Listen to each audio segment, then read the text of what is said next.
Like 5,000 likes to this video, we will upload more patriotic news. Thank you. 7 months in White House, Trump just found Obama's hidden surprise he's been living with. When it comes to President Trump, liberals will find the most ridiculous things to nitpick him on. First it was Trump looking mean in his White House official photo. Then it was meanie pants Trump having 2 scoops of ice cream at a White House dinner while everyone else had one. After failing miserably for months to invent a scandal that would bring Trump down, liberals are now freaking the hell out about a private comment Trump made to a close friend about the White House being a dump. But hilariously, liberals' criticism of Trump's comments has only brought to light an embarrassing issue regarding Obama's cleanliness, a fact that liberals are ashamed to admit. Liberals are all over social media this week, horrified that President Trump supposedly told members at his Bedminster Golf Club that White House is a real dump, saying Trump's criticism of his new home shows a lack of respect for the people's house.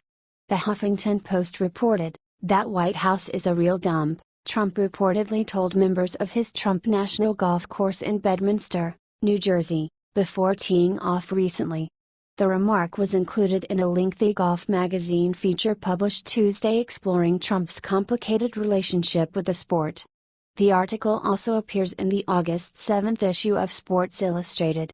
But Trump might be 100% correct in his assertions, as Obama White House staffers are coming forward with horrifying stories of how the White House under Obama was literally infested with roaches.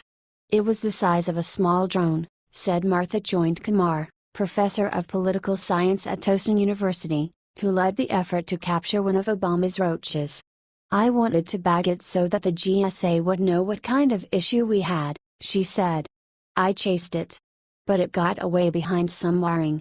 Apparently the Obamas brought more to the White House besides just their crappy anti-American attitudes, as the roach and rodent problem was so severe under Obama's presidency, that multiple stories were written about it online. The main victims of Obama's roach problem were liberal reporters, whose unbreakable love for Obama made them completely ignore the rodent and roach infestation, where according to the National Journal, we're all happy and eager to work in the dungeon-like basement, flooded, reeking of mold, covered in rat traps, and infested with dead rats and cockroaches. Whiteoutpress.com also reported on Obama's disgusting roach infestation back in 2013. But one would think that the most powerful man in the richest country in the world could stop cockroaches, rats and mice from taking over his home. Carter had mice. Bush had rats. And Obama has cockroaches. Perhaps it's fitting that the entire White House press pool, the members of the media assigned to cover the president by their respective news outlets, are the main victims of the current cockroach problem. They spun their stories to help get Barack Obama elected, and they're even dedicated enough to censor the latest vomit-inducing episode just to spare the administration some embarrassment. Obama not only became infamous attracting roaches at the White House, but throughout his presidency, repeatedly attracted flies while on camera, making many question his cleanliness habits, as flies, as we know, are attracted to filth and stink. Obama's pest issues publicly began back on September 18, 2008 while being interviewed in Nevada during his campaign. The flies were so badly harassing Obama, that the interview had to be cut short. In 2009, many were again astonished at Obama's ability to attract flies, as he continuously swatted swarms of them away during an interview with CNBC in 2009. More flies plagued Obama on June 22, 2010 speech pushing his disastrous Obamacare. A fly landed smack in the middle of his forehead January 24, 2013 during his speech nominating financial regulatory officials to the SEC, where the Drudge Report did entire story on Obama's uncanny ability to attract the disgusting creatures. The Daily Rush will put together a rather creepy compilation video of Obama's history with flies, showing the former Commander-in-Chief's rich history for attracting the disgusting bugs. When one ponders what flies and roaches are attracted to, Obama's continual run-in with these creatures begins to make perfect sense. As for Trump calling Obama's previous residence a dump, if roaches are still scampering around in platoon-sized elements at the White House like they were 7 months ago, can you really blame Trump for not wanting to reside in Obama's filth?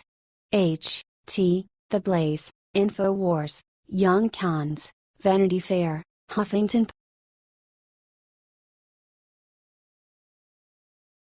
Trump just caught an Obama operative lurking in his house and makes him pay for sick thing he did.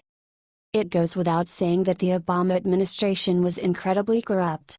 Barack Obama and all that surrounded him were people that hardly ever acted in America's best interests. Thankfully, after years of America being held hostage by these socialist elites, Donald Trump was elected as president. However, many of Obama's operatives are still deep in the White House. Over the last 6 months, Trump and his team have been draining the swamp of these traitors to the country, and now they just found another one. After Donald Trump was elected as president, he stated that he believed that he had been wiretapped. Of course, the left laughed this off, saying that Trump was delusional and was mentally unsound. However, after a few short months, it was revealed that Trump was indeed spied on by members of Obama's administration. Former National Security Advisor Susan Rice was implicated as the person responsible for unmasking the identities of multiple Trump presidential campaign workers and transition team. Now, Ben Rhodes, who worked closely with Susan Rice, has been named as a person of interest in this growing investigation. In a letter to the National Security Agency, House Intelligence Committee Chairman Devin Nunes has requested officials to provide details on any unmaskings requested by Rhodes between January 1, 2016 to January 20, 2017, congressional sources said. Sarah A. Carter from Circa wrote the stunning details. Former Obama White House National Security Advisor Ben Rhodes is now emerging as a person of interest in the House Intelligence Committee's unmasking investigation, according to a letter sent Tuesday by the committee to the National Security Agency, NSA.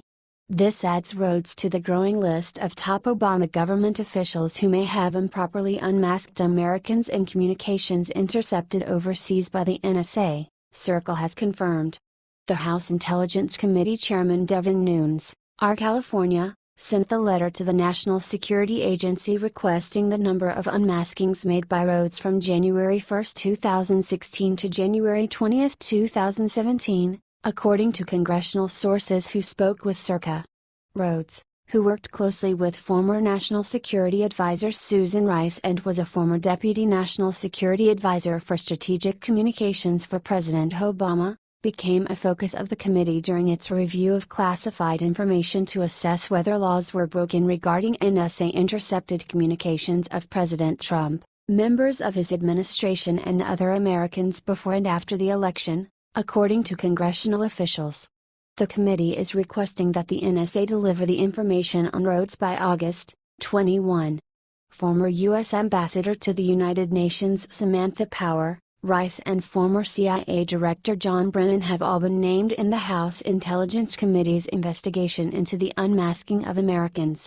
A letter sent last week from Nunes to Dan Coats, the Director of National Intelligence, suggested that top Obama aides made hundreds of unmasking requests during the 2016 presidential elections. The story, which was first reported by The Hill last week, stated that the requests were made without specific justifications as to why the unmasking was necessary. Rice and Brennan have confirmed they sought the unredacted names of Americans in NSA-sourced intelligence reports but insisted their requests were routine parts of their work and had no nefarious intentions. Power also has the legal authority to unmask officials, though the practice has not reportedly been common for someone in her position. Rhodes also had the legal authority to unmask Americans in NSA-sourced intelligence reports. But intelligence and congressional sources question the extent of the unmasking.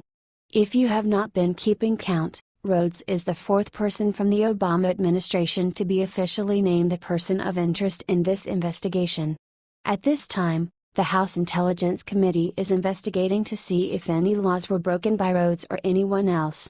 As previously mentioned, Susan Rice is currently under investigation, as well as former U.S. Ambassador to the United Nations Samantha Power and ex-CIA Director John Brennan.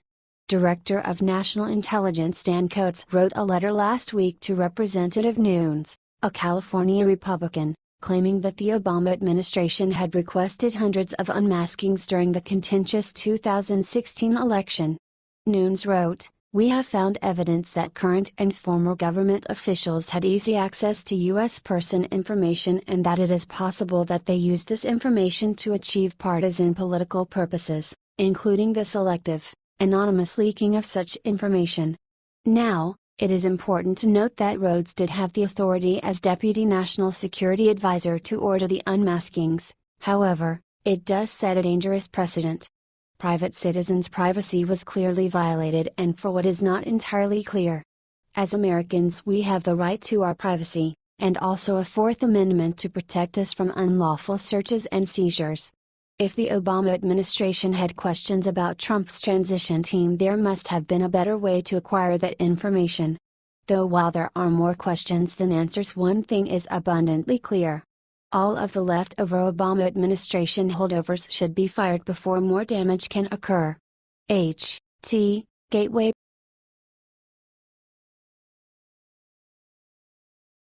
Pelosi just got the worst news of her life. 4 words just ruined her Wednesday morning. Most of us have probably laid in our beds at night and dreamed of saying something that would scare our enemies senseless. Dreaming of the day when you can tell off someone who's done you wrong is kind of a universal thing, but what if it's someone you've never met? While many of us probably don't actually know our representatives, lawmakers may not realize that having 24-hour news stations with their faces plastered on it around the clock means that we feel like we know them a whole lot more than we really do. Our representatives are supposed to go to Washington and work for the welfare of the people, by doing what the people wish. However, they don't always do that.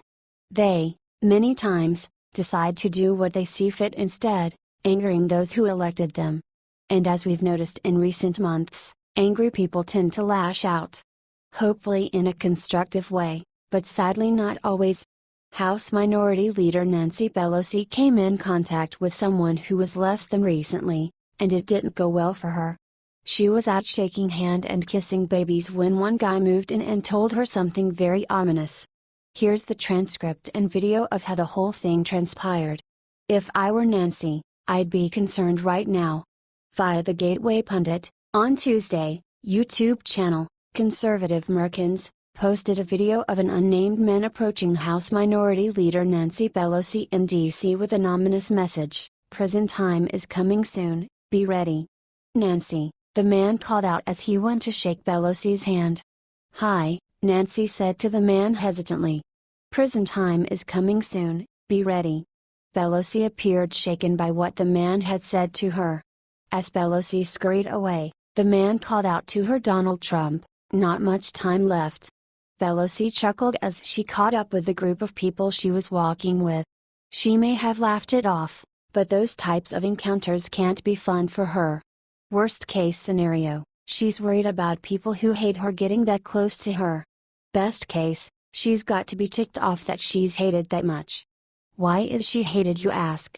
Well, aside from all the terrible liberal policy that she's pushed through during her decades in office, she's one of the most powerful women in America, and she's going senile and refusing to step down. Her people can't count on her if she can't count on her own brain. Also, she's one of the most liberal of the liberal, and even if you supported it initially, after a few years of that, we start to understand why it's a terrible idea. She did an interview with Fox News about what's coming for the Democratic Party next year. House Minority Leader Nancy Pelosi on Sunday again dismissed assertions that she should resign her long-held leadership post, saying, "I am a master legislator." Pelosi, who has been the House's top Democrat since 2007, has faced repeated suggestion that she stepped down since 2010, when Republicans took control of the chamber in a wave election. Self-promotion is a terrible thing, but somebody has to do it, the California lawmaker told Fox News Sunday. "I am a master legislator. I know the budget to the nth degree. I feel very confident about the support I have in my caucus." Other House Democrats have tried unsuccessfully to replace the 77-year-old Pelosi, most recently after modest House gains in the 2016 elections, largely the result of Democrats failing to articulate a message of economic prosperity to the middle class, particularly those in Middle America. And rumblings among Democrats resurfaced this year after the party failed in 4 special House elections to take a Republican-held seat. Pelosi acknowledged that the candidate's largely anti-President Trump message had some influence on the losses but insisted that Washington Democrats knew a better deal message, unveiled last week, will help the party going forward. "I don't want to go into that," Pelosi said Sunday. "I want to go into our new plan." She suggested that congressional Democrats, not the party's presidential nominee, control the message in so-called midterm elections. Democrats would need their own wave elections to win more than 40 GOP-held House seats to retake control of the chamber. However, Pelosi also dismissed questions about whether her party would win enough seats and her running for House Speaker. "That's so unimportant," she said. "What is important is that we have a better deal. We have unity in the party. We are proud of the fact that the party has diverse thinking and we can accommodate that. We had a New Deal a few years ago, and it's what got us welfare and a whole host of other mammoth government programs that are breaking our backs today. If they've got another one of those, they can just go put it where Obama put his change. While we shouldn't ever resort to personal violence or even threats of violence, let's hope that Pelosi was startled enough to rethink the damage she's planning to do to Americans in 2018. Source: The Gateway Pundit, Fox News. Share if you're ready to see a replacement for Pelosi.